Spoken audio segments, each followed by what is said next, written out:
ko na naghahanap ka ngayon ng pagkakakitaan. Malamang isa kang OFW o empleyado na nawalan ng trabaho dala ng panahong ito. Pero bago ang lahat, alam niyo ba na simula nung tumama ang pandemya sa ating bansa, ay marami talagang negosyong naapektuhan, nalugi at nagsara na nagresulta sa pagkawala ng trabaho sa marami sa ating mga kababayan. Ngunit, merong mga negosyo na malakas kahit sa gitna ng panahon ng pandemya, gaya ng mga health and wellness, na dahil sa kalusugan ay dinagsa ng ating mga kababayan. At pagkain din na bumubusog sa ating katawan. At sa gitna ng limitasyon sa paglabas ay nandyan ang iba't ibang delivery service na naghahatid sa atin ng mga online orders. Sila yung mga halimbawa ng mga negosyong lumakas sa gitna ng pandemya, pero alam nyo ba na ang delivery service lang ang nangingibabaw sa lahat ng to? Sa kahit anong sitwasyon, palaging in demand talaga ang negosyong ito. Mapapagkain, gadgets, rubber shoes, damit o mahalagang bagay o dokumento o kahit ano pa yan. O gusto mong matanggap o maipadala ka agad, sa anumang oras o panahon, talagang delivery service ang kailangan. Sa bawat pag-ikot ng mga motor ng delivery service na makikita mo sa iba't ibang lugar ay katumbas din ang pag-ikot ng ekonomiya sa ating bansa. Ang delivery service ang isa sa mga buhay ng ekonomiya. Mula noon hanggang ngayon, pagkakataong kumita dito ay palaki ng palaki dahil sa demand sa serbisyong hatid nito. Alam nyo ba na ang operator ng delivery service ay kumikita ng 20% sa bawat delivery ng driver nito? For example, meron kang sariling delivery service na negosyo. Kung nag-average ang rider mo ng 500 pesos per delivery transaction, aba, may 20% na kita mo doon ay 100 pesos. At kung nakaka-10 delivery ang rider mo sa isang araw, meron kang kita ng 1,000 pesos bilang operator. Ngayon, kung meron ka namang 100 riders, ang kita mo sa isang araw bilang operator ay nasa 100,000 pesos. Ganon kalaki ang kita bilang isang operator. Paano nga ba maging isang operator at magkaroon ng sariling delivery service na negosyo? Hindi biro ang magtayo ng isang delivery service na negosyo. Unang-una, kailangan mo ng malaking kapital na mahigit 30 million para iset up ang opisina at maghanap ng mga empleyado para sa operations nito.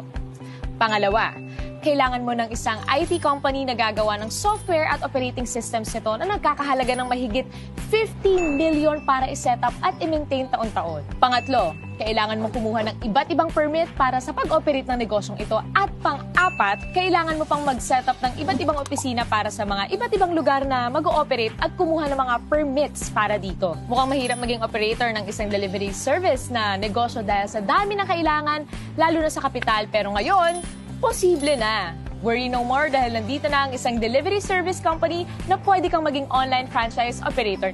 TokTok, ang pinakabagong delivery service at ang kauna-unahang online franchise operator delivery service company ay kakatok na sa mga pintuan nyo. Bilang isang TokTok online franchise operator, magkakaroon ka ng mga benefits na may enjoy mo. Pwede kang tumanggap ng mga rider applicants under you with up to 100 riders per operator. Magkakaroon ka ng TokTok delivery service link to monitor your riders and transactions na kahit cellphone lang, pwede na! Kumita ng 7% sa lahat ng delivery transactions ng mga riders mo. At pwede ka rin magkaroon ng pagkakataong kumita ng hanggang 30 to 60,000 pesos. Kada buwan yan, take note, at nasa bahay ka lang. At pwede ka na rin maging online franchise operator anywhere in the Philippines na hindi mo na kinakailangan mag-set up ng kanya-kanyang opisina sa iba't ibang lugar. Nasa bahay ka lang, pwede na. Magkano naman ang kapital na kailangan para maging isang TokTok online franchise operator? Unlike sa mga traditional delivery service, dito sa TokTok, ang pangarap mong maging isang delivery service operator ay posible na. Hindi mo kailangan maghanap ng malaking opisina. Hindi mo kailangan maghanap ng mga empleyado. Hindi mo rin kailangan gumastos para sa IT system at software.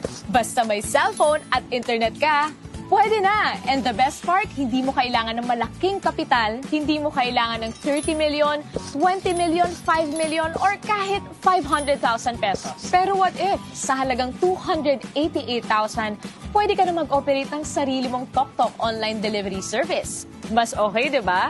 Huwag ka muna mag-celebrate dahil naintindihan ni TokTok ang pinagdadaanan ng karamihan sa ating mga kababayan sa panahong ito. Kaya from 288,000, ginawa na lang nilang 58,888 ang kapital para maging isang TokTok online franchise operator. Kaya operate na agad! Dalawa ang paraan para kumita dito bilang TokTok online franchise operator. Una, magkaroon ka ng personal delivery link na pwede mong i-post at i-share. At kapag meron kang kaibigan na nag-book gamit ang iyong personal delivery link, ay 3% ang pwede mong kitain. For example, meron kang average na 150 bookings sa isang araw at nag-average ka ng 150 pesos kada isang booking.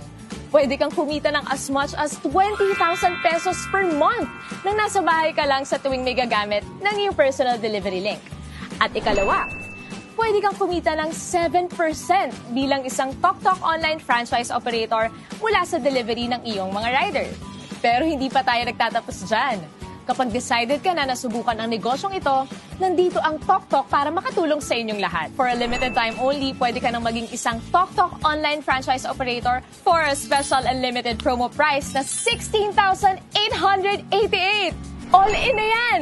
Wow na wow talaga! Tandaan, promo lang to at kung gusto mong simulan ang negosyong ito para sa mga iba na nakaka-excite na impormasyon, kontakin mo lang ang taong nagpakilala sa'yo ng negosyong ito.